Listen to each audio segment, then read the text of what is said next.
Hey folks, it's JANG here with another LEGO City polybag set. This is set number 30225, released in 2013. This is the Coast Guard Seaplane from the 2013 Coast Guard sub-theme revival. Let's go ahead and do a little speed build on this and take a look at the finished product.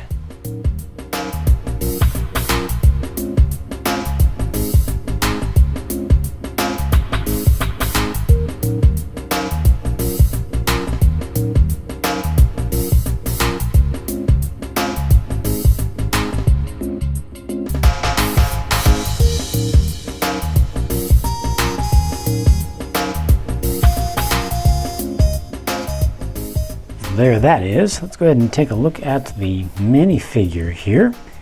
This guy has no face on the back.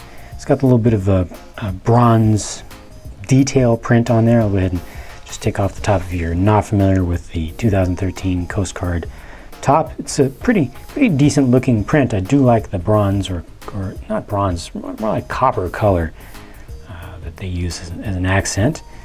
And he has his personal flotation device on there, and I'm actually surprised that they didn't use the new 2013 series cap that they use on the other Coast Guard larger sets with the hole in the top, the brand new design for 2013, which allows the fitment of either ear protection or headphones, depending upon how you want to look at it. Here it would probably be ear protection because this guy is sitting in this seaplane, and he's pretty much exposed to the elements, and he's right near two engines with propellers on them, so it's going to be pretty loud. So if anything, I think this would have been a great place to use the ear protection. I think they could have skipped it on some of the other sets that have used them. I fear they might be getting into the range of overuse of those, but they could have actually used it here. So the seaplane, it's very obvious what it's supposed to be when you look at it, which is a good thing. You got the spinning propellers, which is great for the younger kids to get a little more imaginative play out of there. Good use of these white helicopter rotor blades to create the pontoons down here, and nice little tail. The actual tail fin itself, this section in here, it's okay. Got the marker lights on there, that's nice, adds some sparkle to it. Got lights on the front, probably like floodlights. You can actually angle those down if you want, so if he's flying around you can kind of turn this down a little bit, and then like that.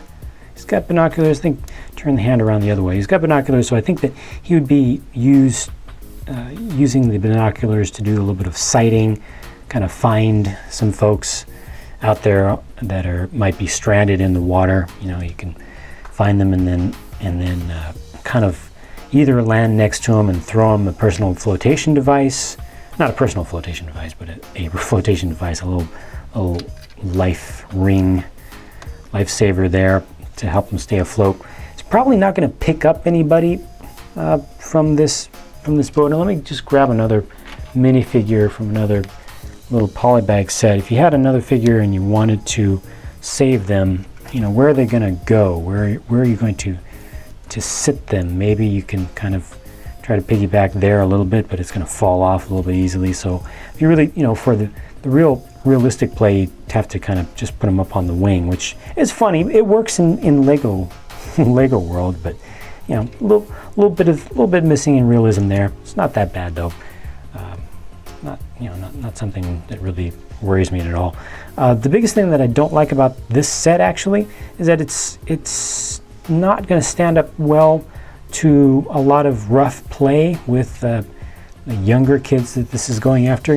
They're trying to promote these polybag sets to the youngest audience to get them started with Lego. And the reason that I know for a fact that that's what they're doing is that these new polybag sets are including a little promotional little mini poster for the starter set, which is kind of your next level up to really start getting you into City and the main themes of City with your fire and your police and your robber, and even with the ambulance there, which can get you into some other things also, and really get a kid hooked on the whole Lego city building idea.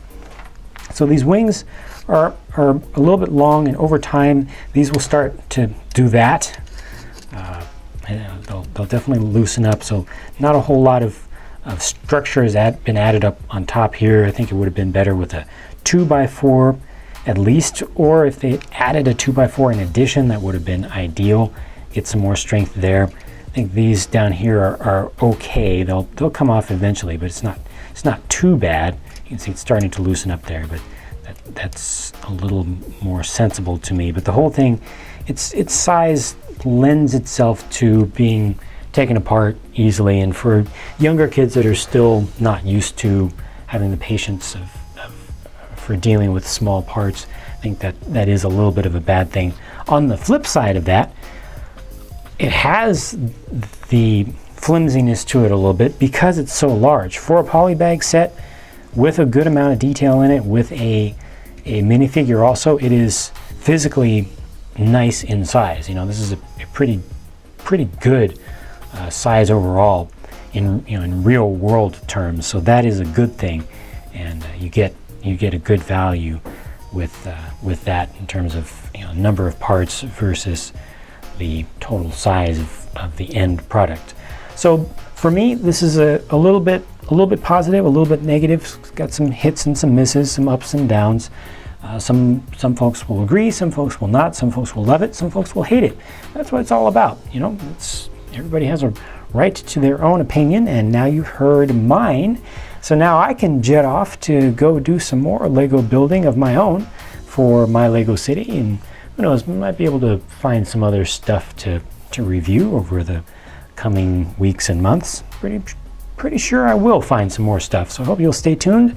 Please make sure that you are subscribed on YouTube if you want to see more updates from me as they come out, and I'll be talking to you again soon.